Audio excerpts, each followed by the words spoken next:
Bismillahirrahmanirrahim. Assalamualaikum warahmatullahi wabarakatuh. Perkenalkan, nama saya Nadila Oktaviani. Saya dari kelas MBSE Angkatan 19 Institut Tazkiyah.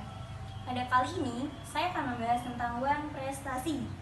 Mungkin agak asing ya di telinga kita semua tentang wan prestasi. Pengertian wan prestasi.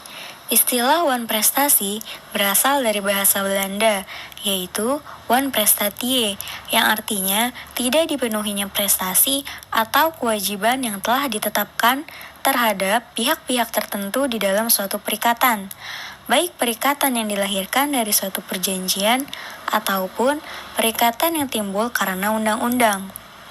Kata lain wan prestasi juga dapat diartikan suatu perbuatan ingkar janji yang dilakukan oleh salah satu pihak yang tidak melaksanakan isi perjanjian, ataupun melaksanakan tetapi terlambat, atau melakukan apa yang sesungguhnya tidak boleh dilakukannya. Selanjutnya, penyebab terjadinya wan prestasi. Yang pertama, karena adanya kelalaian debitur atau nasabah. Kerugian itu dapat dipersalahkan kepadanya seorang debitur jika ada unsur kesengajaan atau kelalaian dalam peristiwa yang merugikan pada diri debitur yang dapat dipertanggungjawabkan kepadanya. Kelalaian adalah peristiwa di mana seorang debitur seharusnya tahu atau patut menduga bahwa dengan perbuatan atau sikap yang diambil olehnya akan timbul kerugian. Selanjutnya, karena adanya keadaan memaksa. Keadaan memaksa ialah keadaan yang tidak dapat dipenuhinya prestasi oleh pihak debitur karena terjadi suatu peristiwa bukan karena kesalahannya. Peristiwa di mana tidak dapat diketahui atau tidak dapat diduga akan terjadinya pada waktu membuat perikatan. Dalam keadaan memaksa ini, debitur tidak dapat dipersalahkan karena keadaan memaksa tersebut timbul di luar kemampuan dan kemampuan seorang debitur. Akibat dari wan prestasi itu biasanya dapat dikenakan sanksi berupa ganti rugi, pembatalan kontrak, peralihan resiko, maupun membayar biaya perkara. Sebagai contoh dari wan prestasi, jika seorang debitur atau si berutang dituduh melakukan perbuatan melawan hukum, lalai atau secara sengaja tidak melaksanakan sesuai bunyi yang telah disepakati dalam kontrak. Jika terbukti, maka debitur tersebut harus mengganti kerugian, ditambah termasuk ganti rugi, ditambah bunga, ditambah biaya perkaranya. Menurut pasal 1234 KUH Perdata, yang dimaksud dengan prestasi adalah seseorang yang menyerahkan sesuatu, melakukan sesuatu, dan tidak melakukan sesuatu. Sebaliknya, dianggap wan prestasi bila seseorang yang pertama tidak melakukan apa yang disanggupi akan dilakukannya. Yang kedua, melaksanakan apa yang dijanjikannya, tetapi tidak sebagaimana dijanjikan.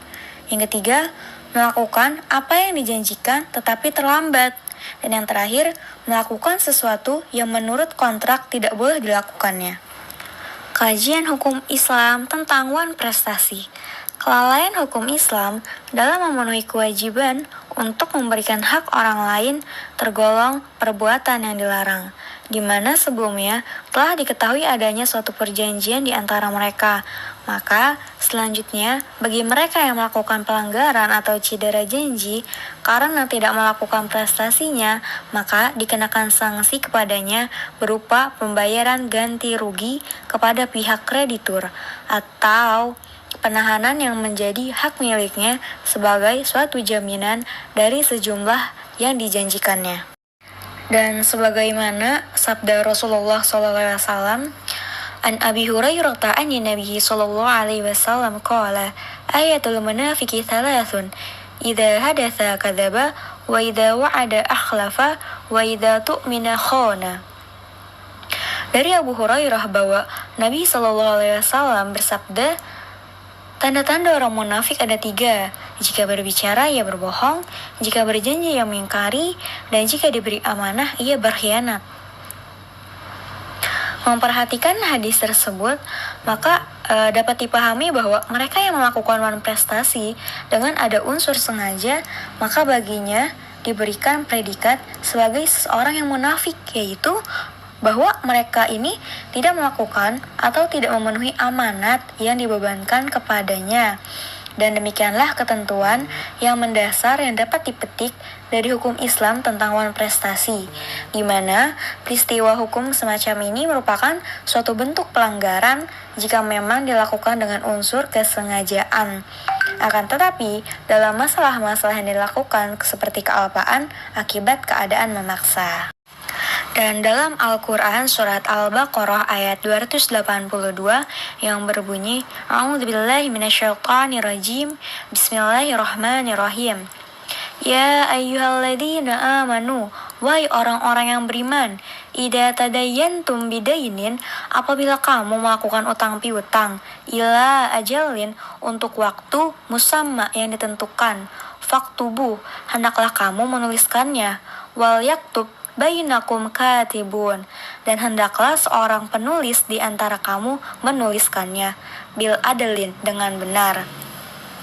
Jadi, setiap perjanjian wajib dilakukan dengan baik dan jujur, serta bersih dari unsur penipuan, pemalsuan, dan pelanggaran, sehingga praktek muamalah dalam Islam menjadi jalan terang yang jauh dari hal yang cacat setelah dibuatnya suatu perjanjian. Jadi, intinya, ketika kita sudah berjanji atau menampakkan kata suatu perjanjian, maka kita wajib melaksanakan kewajibannya.